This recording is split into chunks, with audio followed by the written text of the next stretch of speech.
जय हिंद दोस्तों, बड़ी अच्छी बात कि हमारे भूतपूर्व सैनिकों का संगठन नितिन गडकरी जी से मिला और ये पत्र उन्हें थमाया।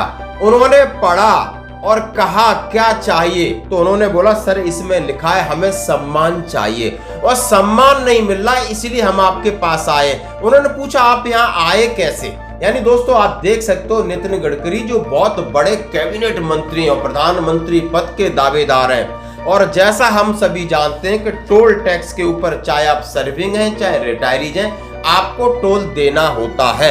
यानी आप भूतपूर्व सैनिक हैं, शहीद विधवा हैं, परमवीर चक्र विजेता हैं, अधिकारी हैं, कोई फर्क नहीं पड़ता सरकार को, आपको टोल टैक्स देना होगा। लेकिन रिश्वतखोर पुलिस वाले जो कि अभी रिश्वत ले रहे हैं, दरोगा है,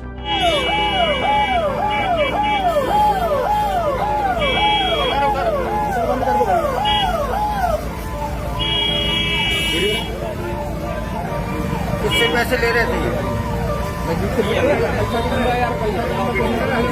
कितने हैं? कितने पैसे? 15।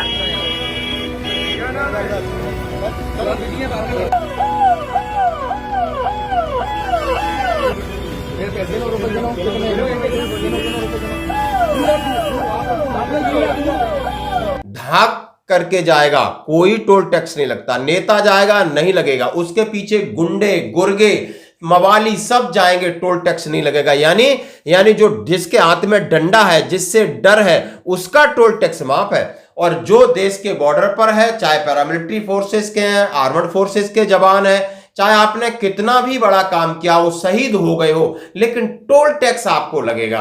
तो यही बात भूतपूर्व सैनिकों के दिमाग में खड़की। उन्होंने कहा है कि सर पहले बात तो उनसे मिलने नहीं दिया जा रहा था, लेटर दे दिए, लेकिन जवानों ने अपने मेडल लगा करके, जैसे कि मेरे बगल में तस्वीर चल रही है, और सारे अंदर घुस गए, वहां जितनी व्यवस्था थी, प्रोटोकॉल थे, सबसे मिले। और ये बात जब कैबिनेट मिनिस्टर को पहुंची, मिलती है नितिन गडकरी जी को कि भूतपूर्व सैनिक बाहर खड़े हैं, उन्होंने अंदर बुलाया और ये लेटर उनके हाथ में थमाया और लेटर पढ़ के सुनाया कि आखिर क्या चाहते हो। फिर उनका क्या जवाब था। इससे पहले हम सभी जानते हैं कि भूतपूर्व सैनिकों के लिए कोई टोल एग्जम्पशन नहीं है, सबको फास्टैग के जरिए टोल निकलना पड़ता है। कहीं कोई आई कार्ड दिखा दे या आपको छोड़ देता है तो अलग बात है, क्यों, उसमें सीधा है या आप सरकारी गाड़ी में हो या सरकारी प्राइवेट गाड़ी में हो, सरकारी ड्यूटी पर हो, आप वर्दी पहन के जा रहे हैं, सरकारी काम पे जा रहे हैं, आपको माफ हो जाएगा। सिविल ड्रेस में अपनी गाड़ी से जा रहे हैं तो आजकल मूवमेंट ऑर्डर भी मांगते हैं, लीव सर्टिफिकेट वगैरह नहीं है। और एक्स सर्विसमैन के लिए तो कुछ भी है नहीं, बाकी किसी के लिए कुछ नहीं है। इसीलिए आए दिन झगड़ा, तकरार और टकराव होता रहता है, जैसे आपने टोल प्लाजा पे देखा होगा। अब जब इतने एक्स सर्विसमैन मेडल लगा के, सलूट मार के चारों तरफ से कैबिनेट मंत्री को घेर के खड़े हो गए, अब उनसे जवाब देना नहीं आ रहा था। अब मैं बात करूंगा पॉइंट की, क्योंकि इन्होंने चिट्ठी पढ़ी, उन्होंने सीधा सीधा लिखा है, ऊपर लिखा है कि अखिल कर्नाटक माजी सैनिक संघ शिवमोगा जिला, श्री नितिन गडकरी जी, माननीय सड़क परिवहन एवं राजमार्ग मंत्री, भारत सरकार, परिवहन 1। उन्होंने कहा है सीधा कि request for consideration of exemption from toll tax for vehicle of ex serviceman on national highway NHAI। Respected sir, the Akhila Karnataka Maji Sainik संगठन शिमरोहा humble request to honorable minister road transport highway grant to complete exemption from toll tax for vehicle servicemen on all national highway. The appeal is made out deep respect and gratitude for their invaluable selfless of service। सीधा सीधा कहा है, उन्होंने कहा यह appeal राष्ट्र की संप्रभुता, अखंडता और शांति की रक्षा में उनके द्वारा की गई अमूल्य निस्वार्थ सेवा, अपार बलिदान के प्रति गहरे सम्मान और कृतज्ञता के साथ कर रहा हूं।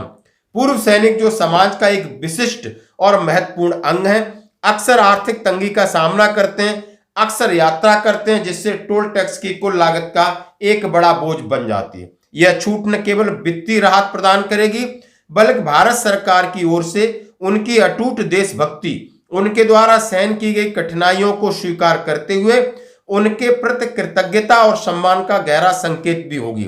इस तरह की रियायत इस संदेश को पुष्ट करेगी कि पूर्व सैनिकों के बलिदान की गहरी सराहना की जाती है और भावी पीढ़ियों को भी इससे समर्पण और सेवा के लिए प्रेरणा मिलेगी। यह जानते हुए कि उनके योगदान का सम्मान किया जाएगा, एसोसिएशन का मानना है कि पूर्व सैनिकों का सम्मान करने की नैतिक अनिवार्यता किसी भी प्रशासनिक जटिलता से कहीं अधिक महत्वपूर्ण है और सकारात्मक प्रतिक्रिया के लिए मंत्री के नेतृत्व पर भरोसा है। उन्होंने कहा है, it is honour ex serviceman out weight of administration complicity. उन्होंने कहा आपकी दूसरी टेक्निकली इसमें कोई घुंडी नहीं है, कुछ पैसा नहीं चाहिए। यदि आप चाहते हो कि यानी सैनिकों का सम्मान करना चाहते हो, सैनिकों के बलिदान का सम्मान करना चाहते हो, तो ये आपके लिए कृतज्ञता है, देश के लिए है, ताकि लोगों में एक प्रेरणा जाएगी। और इस तरीके की बात रखी उन्होंने।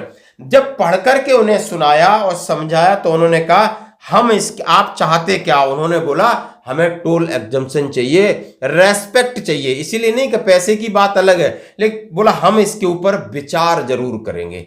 ये पहली बार किसी कैबिनेट जो कंसर्निंग मंत्री नितिन गडकरी जी के पास अभी तक शायद आर्मी की तरफ से भी कोई नहीं मिला है फिजिकली। चिट्ठी भले लिखी हो, इसलिए आए दिन हमारे इनसे कोई ना कोई झगड़े झंझट होते रहते टोल प्लाजा। पहली बार इस संगठन ने इतनी दरियादिली दिखाई कि वहां तक गए, एकजुट हुए, ड्राफ्ट बनाया और मंत्री जी को मिलने नहीं दे रहे थे और उन्होंने जाकर के मिला। अब दोस्तों बिल्कुल इस वीडियो के माध्यम से मैं माननीय गडकरी जी और प्रशासन लोगों को बताना चाहता हूं कि आप वहां पर निकलते, आपके पीछे 100 गाड़ियां निकलती हैं, वो क्यों उनका टोल क्यों नहीं लगता? 100 गाड़ियां निकलती हैं, वो आपके चमचे और दल्ले वल्ले होते हैं, उनकी निकल जाती। पुलिस आराम से धूम धड़ाके से निकलती, सलूट भी बजता है। और ये पुलिस क्या सेवा कर रही है जरा देखिए। ये झांसी का एक वीडियो, नया एक लड़का दरोगा है और किस तरीके से आपने देखा होगा एंटी करप्शन टीम ने पकड़ा। और मामला क्या है कि इसको एक इन्वेस्टिगेशन अफसर लगाया, एक दोनों पार्टियों से पैसे ले रहा था, 15,000 की रकम और 15,000 रुपए की उस शिकायत की गई और रंगे हाथों पकड़ा गया। एक नहीं, मैं आपको 2-3 हर डिपार्टमेंट के एग्जाम्पल दिखाना, चाहे एक वीडियो साहब को देख लो, महिला आपकी सब इंस्पेक्टर को देख लो, बिजली कर्मचारी को देख लो। छोटी छोटी चीजें मैं फोटो या क्लिप के जरिए बताना चाहता हूं। यानी ये कौन सी सेवा कर रहे हैं, लूट रहे हैं देश के लिए और इनके लिए सारी सुविधाएं। कम से कम देश के जवानों की बात करते हो, राजनीति करते हो, शर्म आनी चाहिए। ये थोड़ा सा सम्मान है, ये थोड़ा सा भी रेस्पेक्ट आप जवानों का करना चाहते हो तो मैं कह रहा हूं कि जो हमारे सर्विंग सोल्जर हैं या रिटायर्ड सोल्जर हैं उनके लिए टोल एग्जम्पशन का प्रावधान करिए। धन्यवाद दोस्तों।